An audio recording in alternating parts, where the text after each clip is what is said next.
सबको जय मसीह की, परमेश्वर के नाम की महिमा हो। आज हम देखेंगे लूका रचित सुसमाचार और उसका 21वां अध्याय, और 21वें अध्याय में हम देखेंगे कंगाल विधवा का दान, मंदिर के विनाश की भविष्यवाणी, संकट और कलेश, और साथ ही हम देखेंगे यरूशलेम के विनाश की भविष्यवाणी और मनुष्य के पुत्र का पुनरागमन।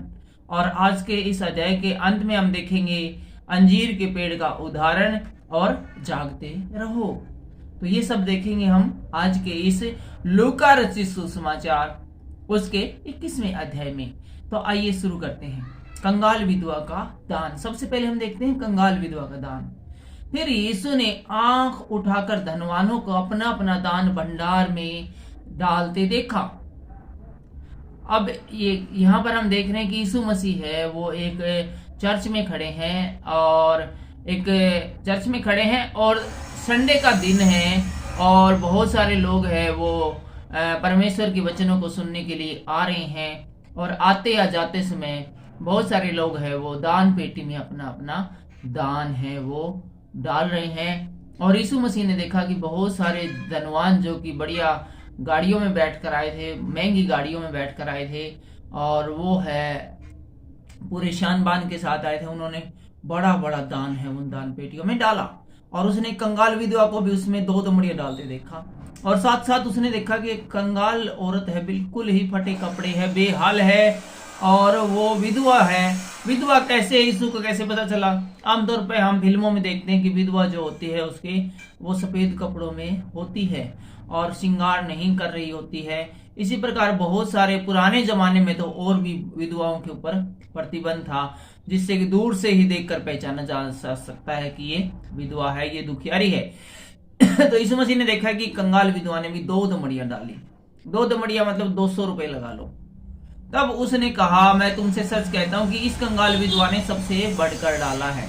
यीशु मसीह अपने चेलों से बोला, अभी देखा तुमने, इसने जो 2 दमड़ियां डाली है, तो इसने सबसे बढ़ के डाला, यानी सबसे ज्यादा डाला है। तो चेलों ने जरूर सोचा होगा कि ये क्या कह रहे हैं कि यीशु मसीह यहाँ पर कितने कितने बंदे अमीर आए हैं, अंबानी जैसे, जिंदल जैसे, जिसने कि लाखों लाखों रुपए हैं वो डाल दिए हैं। इसके अंदर गड्डियां की गड्डियां 2-2 हजार की डाल दी है। और ये जो 2 नोट डाले हैं, इसके बारे में यीशु मसीह कहते हैं कि इसने सबसे बढ़कर डाला है। ये कैसे संभव है? जब चेले ऐसा सोच रहे थे, तब यीशु मसीह ने चेलों से कहा, मैं तुमसे सच कहता हूं कि इस कंगाल विधवा ने सबसे बढ़कर डाला है, क्योंकि उन सब ने अपनी अपनी बढ़तों में से, दान में से कुछ डाला है। यीशु मसीह बोले, भाई बात ऐसी है कि ये जो इन्होंने डाला है 1000 गड्डी की गड्डियां, इसने इन लोगों ने इसलिए डाला क्योंकि इनके पास बहुत है, इनके बड़े बड़े काम धंधे बिजनेस चल रहा, बड़े जमींदार हैं, इनका किस बात की घटी है? तो इन्होंने तो अब इनकी जो बढ़ती है, इनका जो कारोबार बढ़ रहे हैं उसमें से डाला है। परंतु इस बुढ़िया ने अपनी गटी में से अपनी सारी जीविका डाल दी। लेकिन ये जो बेचारी कंगाल है, विधवा है, जिसका सारा जो बैलेंस है वो माइनस में गया हुआ है, और इस विधवा ने जो इसके पास जो 200 रुपए थे वो ही डाल दिए, इस बात की बगैर चिंता किए, फिक्र किए कि अगला हफ्ता है किस प्रकार से बगैर राशन पानी के गुजरेगा। तो इसने अपना जो दान है वो बाकी लोगों से सबसे बढ़कर दिया है, क्योंकि बाकी लोगों ने जो डाला है ना, वो हो सकता है उनकी जो टोटल संपत्ति हो उसका 1% हो, 10% हो, 5% हो, अपना 100%, अपना सब कुछ बेचकर उन्होंने नहीं डाला है। जबकि इसने अपना जो इसके पास जो सब कुछ था वो सब कुछ डाल दिया है। 5वें ऐसे हम देखते हैं मंदिर के विनाश की भविष्यवाणी। जब कुछ लोग मंदिर के विषय में कह रहे थे कि वह कैसा सुंदर पत्थरों और भेंट की वस्तुओं से संवारा गया है, फिर लोग कहने लगे, भाई क्या मंदिर है यार, बहुत बढ़िया मंदिर है। भाई किसी, हो सकता है यीशु मसीह और उसके चेले किसी नए मंदिर में आए हो, किसी वही घूमते रहते थे, चलते रहते, परमेश्वर का प्रचार करते हैं। हो सकता है उन्होंने देखा कि बड़ा ही भव्य मंदिर है, बड़ी ही अच्छी है, उसकी शोभा है, जिस प्रकार के सुलेमान ने मंदिर बनाया था, हो सकता है उसी के से मिलता जुलता मंदिर हो।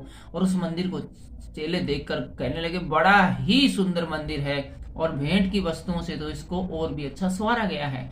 ये बातें सुनकर यीशु मसीह ने कहा, वे दिन आएंगे जिसमें यह है सब जो तुम देखते हो उसमें से यहाँ किसी पत्थर पर भी पत्थर नहीं छूटेगा जो ढाया नहीं जाएगा। यीशु मसीह बोला ऐसा है कि वो दिन आने वाले हैं, जबकि तुम जो देख रहे हो ना कितना सुंदर मंदिर है, तो इसके जो ईंट के ऊपर ईंट रखी, वो सारी की सारी गिरा दिया जाएगा और कुछ भी नहीं बचेगा जो कि ढाया नहीं जाएगा। यहाँ पर यीशु मसीह इशारों में अपने खुद की जो मृत्यु है उसके बारे में बताना चाहते थे, लेकिन इन्हें जो चेले हैं वो कुछ भी इस मामले में, इस बारे में नहीं समझ पाए थे। सातवीं आयत से हम देखते हैं संकट और कलेश। उन्होंने उससे पूछा, चेलों ने यीशु मसीह से पूछा, हे गुरु, यह सब कब होगा और ये बातें जब पूरी होने पर होंगी तो उस समय के क्या चिन्ह होंगे? तो चेलों ने इस वे में पूछा था, जैसा कि मैंने कहा कि वे सोचते थे कि यीशु मसीह है, ये जो सामने जो मंदिर है इसके बारे में बता रहे हैं। लेकिन यीशु मसीह ने इसके जवाब में अपने चेलों से कहा, चौकस रहो कि भरमाए न जाओ, क्योंकि बहुत से मेरे नाम से आकर कहेंगे मैं वही हूं, और यह भी समय निकट आ पहुंचा है, तुम उनके पीछे न चले जाना। जब तुम लड़ाइयों और बलवों की चर्चा सुनो तो घबरा न जाना, क्योंकि इनका पहले होना आवश्यक है, परंतु उसमें अंत न होगा। लेकिन यीशु मसीह कहते हैं, और यीशु मसीह यहाँ पर लोगों को बताते हैं, अपने चेलों को बताते हैं कि तुम किसी चिन्ह और चमत्कार के चक्कर में मत पड़ना, कोई तुम्हें बरमाने न पाए। कोई तुमसे ये कहे कि यीशु मसीह यहाँ पर है, वहां पर है, तो तुम है इसे बात पर विश्वास करना। हाँ, जब लड़ाई और लड़ाइयों की चर्चा होते सुनो, जब लड़ाई होते देखो, तब इस बात का अनुमान जरूर लगा लेना कि वो समय जिसका कि मैंने जिक्र किया है वो आने वाला है। तब उसने उनसे कहा, जाति पर जाति और राज्य पर राज्य चढ़ाई करेगा। अब यहाँ पर उन समय के लक्षण बताते हैं यीशु मसीह कि एक जाति पर दूसरी जाति और एक राज्य पर दूसरा राज्य है वो चढ़ाई करेगा, और बड़े बड़े भूकंप होंगे और जगह जगह अकाल और महामारियां पड़ेंगी। इसके बाद में यीशु मसीह बताते हैं कि बड़े बड़े भूकंप है जिसकी तीव्रता शायद 8 से ज्यादा हो, ऐसे भूकंप होंगे और बड़ी बड़ी महामारियां होंगी, जैसे कि कोरोना है, वो पिछले 2.5-3 सालों से चला हुआ है। और आकाश में भयंकर बातें और बड़े बड़े चिन्ह चमत्कार होंगे। आकाश में बड़ी बड़ी भयानक बातें का मतलब, आप अखबार में आप कई बार पढ़ते हैं कि वो ये धूमकेतु है वो गिरने वाला है पृथ्वी पर, वो धूमकेतु है वो गिरने वाला है। इस प्रकार है वो आकाश की बड़ी बड़ी बातें होंगी, और आकाश में बड़े बड़े चिन्ह हैं वो भी प्रकट हो सकते हैं। परंतु इन सब बातों से पहले वे मेरे नाम के कारण तुम्हें पकड़ेंगे और सताएंगे और पंचायतों में सौंपेंगे और बंदी गृह में डलवाए जाएंगे और राजाओं और हाकिमों के सामने ले जाएंगे। तो यीशु मसीह कहते हैं ये तो बहुत आगे की, बहुत बाद का टाइम है, जो कि अभी मैंने तुम्हें बताया है। इससे पहले तो बहुत कुछ दुनिया में हो जाना है। मेरे नाम के कारण तुम्हें लोग सताएंगे, पीटेंगे, अदालत में ले जाएंगे, कोड़े मारेंगे, सभाओं में जलील करेंगे, जेल में डाल देंगे, क्योंकि तुमने मुझसे प्यार किया है और मेरे नाम का तुम प्रचार प्रसार करोगे। 13वीं आयत में लिखा है, पर यह तुम्हारे लिए गवाही देने का अवसर हो जाएगा। लेकिन ये जो बातें तुम्हारे साथ होंगी ना, वो गवाही देने का कारण हो जाएगा। गवाही देने का मतलब कारण क्या है कि परमेश्वर के लिए यदि आपको कोई थप्पड़ मारता है या आपके साथ कोई बुरा व्यवहार करता है, तो ऑन द फ्यूचर जब इस जगत का न्याय किया जाएगा तो वहां पर वो बड़ा काम करेगा। एज ए सपोज करो आप कहीं नौकरी के लिए जा रहे हो और वहां पर यदि पूछे कि पहले कहीं काम किया है, यदि आप बता दोगे कि पहले कहीं काम किया है या फिर आपने कंप्यूटर का कोर्स किया है, तो आपके पास यदि सर्टिफिकेट है उस प्रकार के, आपके पास कोई चीजें हैं, तो आपको नौकरी दिलाने में हेल्प करती हैं। तो ये सारी चीजें जो कि परमेश्वर के नाम को आगे बढ़ाने के लिए आपने जो की है या आपके साथ घटित हुई है, वो आपको स्वर्ग में ले जाने के लिए अच्छा एक टूल्स है वो साबित होगी। 14वीं आयत हम देखते हैं, इसलिए अपने अपने मन में ठान रखो कि हम पहले से उत्तर देने की चिंता न करेंगे। इसलिए ये बिल्कुल चिंता मत करो कि किसी ने पकड़ लिया, अदालत में ले गए या जेल में डाल दिया या पंचायतों में सौंपे गए, तो हम यार क्या जवाब देंगे वहां पर, तुम क्यों यीशु नाम का प्रचार कर रहे थे, क्यों है वो परमेश्वर के बेटे के बारे में लोगों को बता रहे थे? क्योंकि वो सारी बातें पवित्र आत्मा तुम्हें उसी समय अपने आप बता देगी कि इन लोगों के सामने क्या कहना है। 15वीं आयत में लिखा है, क्योंकि मैं तुम्हें ऐसा बोल और ऐसी बुद्धि दूंगा कि तुम्हारे सब विरोधी सामना या खंडन नहीं कर सकेंगे। बहुत ही ध्यान देने की बात है। एक बड़ा वादा परमेश्वर यीशु मसीह हमसे करते हैं। क्या कहते हैं? क्योंकि मैं तुम्हें ऐसा बोल और ऐसी बुद्धि दूंगा। बुद्धि देने में परमेश्वर इसका मतलब सक्षम है, हम देख सकते हैं। और हमें क्या बोलना है सही समय पर, वो बातें भी पवित्र आत्मा हमें सिखा देगा और ऐसा हमें बुद्धि और बोल देगा कि हमारे सामने के जो विरोधी है ना, वो उसको काट नहीं सकेंगे।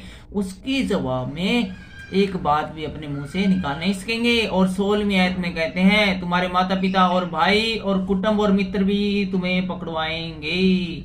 और यहाँ पर कहते हैं कि तुम जो जिन पर विश्वास करते हो, माता पिता भाई बंधु और मित्र, वे भी तुम्हें है मेरे नाम के कारण है वो जो मेरे विरोधियों के पास तुम्हें पकड़वा सकते हैं। यहाँ तक कि तुम में से कुछ को मरवा भी डालेंगे और हो सकता है कि कुछ को मरवा भी डालें। 17वीं आयत में लिखा है, मेरे नाम के कारण सब लोग तुमसे बैर करेंगे। तुम मुझसे प्यार करते हो, बाकी लोग हैं कि किसी और से ही प्यार कर रहे हैं, तो इसलिए इस चक्कर में तुमसे बाकी लोग हैं वो प्यार नहीं करेंगे, बल्कि हो सकता है नफरत करें। परंतु तुम्हारे सिर का एक बाल भी बांका न होगा।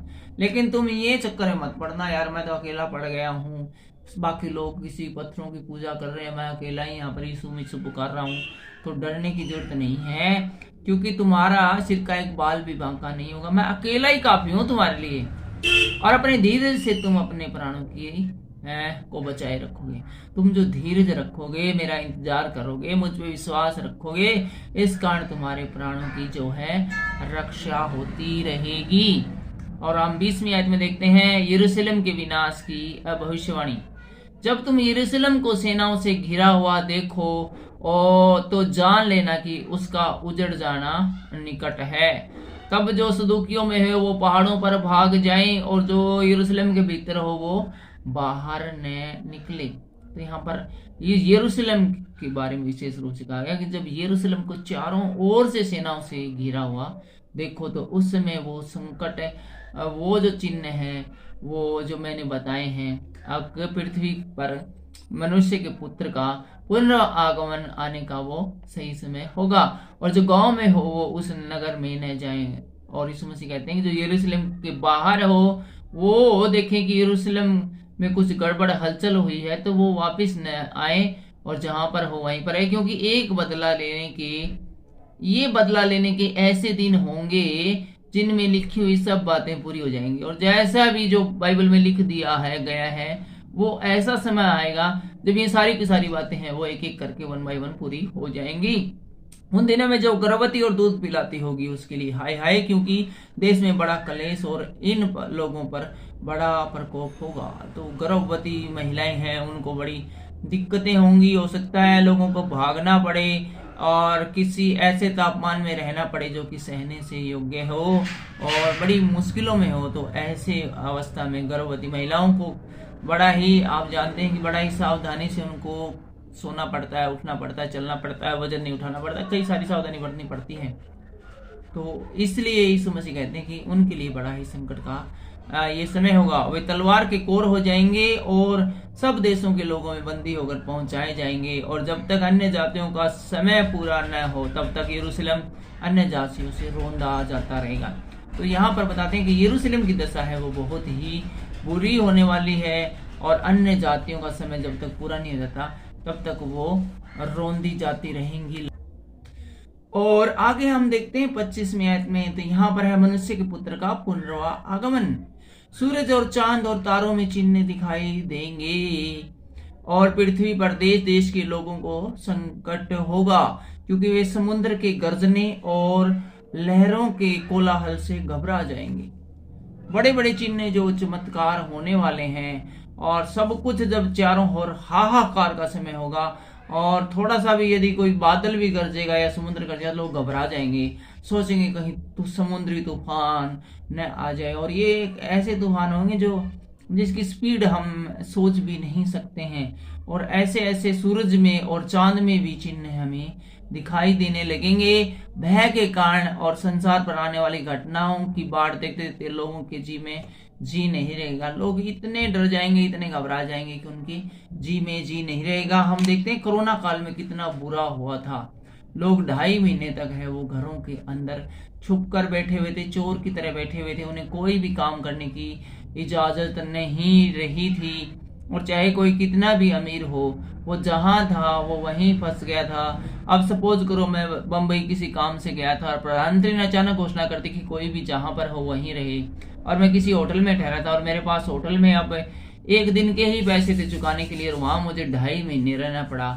तो फिर वो वहां पर मैं मेहमान बनकर नहीं, बल्कि फिर तो मैं वो जो बर्तन धोते हैं वो बनकर मुझे वहां पर रहना पड़ा। हो सकता है मेरे साथ हरासमेंट भी किया जाए, क्योंकि जब तक आपकी इज्जत है तब तक आपकी इज्जत, जब तक आपके पैसे हैं। होटल में तो वही ठहर सकता है जिसके पास पैसे हैं। तो ऐसे भी संकट के समय, ये तो एक कोरोना है, हो सकता है ये ट्रेलर हो, इससे बड़ी बड़ी महामारियां भी हो सकता है आने वाले समय में देखने को मिले। 27वीं आयत में हम देखते हैं, तब वे मनुष्य के पुत्र को सामर्थ्य और बड़ी महिमा के साथ बादल पर आते हुए देखेंगे। जब ये बातें होने लगे तो सीधे होकर अपने सिर उठाना, क्योंकि तुम्हारा छुटकारा निकट होगा। घबराने की जरूरत नहीं, डरने की जरूरत नहीं है। जब यीशु मसीह है वो बादलों पर चलकर आएगा तो तुम सीधे खड़े होकर, भागना नहीं, सीधे खड़े होकर परमेश्वर की तरफ देखना, बादलों की तरफ देखना। वहां तुम्हें यीशु मसीह दिखाई देंगे और वो तुम्हारा समय है, वो छुटकारे का समय होगा। और हम 29वीं आयत में देखते हैं, अंजीर के पेड़ का उदाहरण। उसने उनसे एक दृष्टांत भी कहा, अंजीर के पेड़ और सब पेड़ों को देखो, जो ही उसमें कोपले निकलती है तो तुम देखकर आप ही जान लेते हो कि ग्रीष्म काल निकट है। यीशु मसीह बताते हैं कि जब अंजीर के पेड़ में तुम कोपले देखते हुए, जब उसके अंदर छोटी छोटी कोपले आती है तो उनको देखते हो तो कहते हो कि यहाँ पे ग्रीष्म का टाइम का समय आ गया, गर्मी का टाइम आ गया। भाई ये तो गर्मी के मौसम में ही अंजीर के पेड़ से ये पत्तियां सी निकलती हैं। इसी रीति से जब तुम ये बातें होते देखो तब जान लोगो कि परमेश्वर का राज्य निकट है। इसी प्रकार से यीशु मसीह कहते हैं कि जब ये सब बातें, जो ये विश्व युद्ध की, जो एक और विश्व युद्ध अभी होना है, इस प्रकार के विश्व युद्ध की बातें सुने जाती पर जाती लड़ाई करती हुई तुम नजर आए और बड़े बड़े जो प्राकृतिक आपदाएं आए, तो समझ लेना कि ये अंतिम समय है और संकट का समय है और परमेश्वर के पुनरागमन का समय है। मैं तुमसे सच कहता हूं कि जब तक ये बातें पूरी न हो ले तब तक इस पीढ़ी का कदापि अंत न होगा। ये सारी बातें पहले होंगी जैसा कि अभी बताया गया है, उसके बाद ही इस पीढ़ी के लोगों का अंत होगा, अर्थात दुनिया का अंत होगा। आकाश और पृथ्वी टल जाएंगी परंतु मेरी बातें कभी नहीं टलेंगी। परमेश्वर कहता है कि मैं झूठ नहीं बोलता हूँ। जो कुछ भी इस दुनिया में वो सब कुछ खत्म हो सकता है, लेकिन जो मेरी जो सच्चाई है, मेरी जो कही बात है, वो झूठी साबित कोई कर ही नहीं सकता है। परमेश्वर को झूठ बोलने की आदत नहीं है, ये बीमारी सिर्फ शैतान को है। और 34वीं आयत से हम आ गए हैं इस अध्याय के अंतिम पड़ाव पर, और यहाँ का शीर्षक है जागते रहो, इसलिए सावधान रहो, इसलिए सावधान रहो। ऐसा ना हो कि तुम्हारे मन खुमार और मतवालेपन और इस जीवन की चिंताओं से सुस्त हो जाए और वह दिन तुम पर फंदे के समान आ पड़े,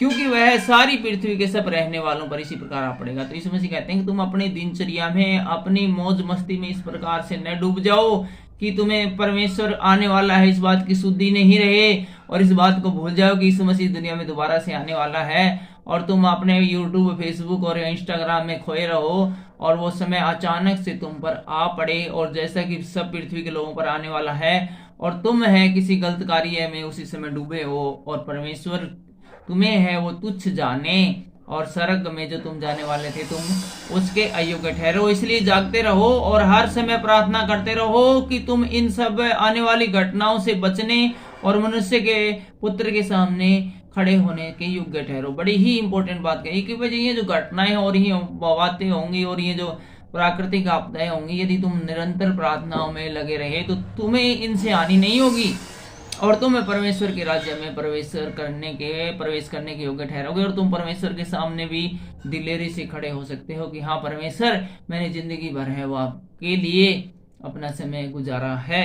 37वीं आयत में लिखा है वह दिन को मंदिर में उपदेश करता था और रात को बाहर जाकर जैतून नामक पहाड़ पर रहा करता था। यहाँ पर बताया गया यीशु मसीह दिन में तो मंदिर में उपदेश करता रहता था मंदिरों में, और रात को फिर वो जैतून नामक पहाड़ पर जाकर रहता था। और भोर को तड़के सब लोग उसकी सुनने के लिए मंदिर में उसके पास आया करते थे, और जब नेक्स्ट मॉर्निंग हो जाती तो सब लोग है उसकी सुनने के लिए उसके पास आया करते थे। आज की वीडियो में बस इतना ही। अगले वीडियो में अगले 22वें अध्याय में लूका रचित सुसमाचार में हम देखेंगे यीशु के विरुद्ध षड्यंत्र, यहूदा का विश्वासघात, चेलों के साथ फसह का अंतिम भोज, और देखेंगे प्रभु भोज और महान कौन पर विवाद होता है वो भी हम देखेंगे। और साथ ही साथ हम देखेंगे पतरस के इनकार की भविष्यवाणी, और बटुआ झोली और तलवार के बारे में क्या लिखा ये भी देखेंगे। और जैतून के पहाड़ पर यीशु की प्रार्थना भी हम सुनेंगे, और यीशु का धोखे से पकड़ाया जाना भी हम लूका रचित सुसमाचार उसके 22वें अध्याय में अगले वीडियो में देखेंगे। और साथ साथ हम देखेंगे पतरस के इनकार की भविष्यवाणी और यीशु का अपमान और महासभा के सामने यीशु। लेकिन ये सब अगले अध्याय में। फिलहाल के लिए बस इतना ही। Take care. परमेश्वर के नाम की महिमा हो और परमेश्वर के साथ निरंतर उसके साथ बने।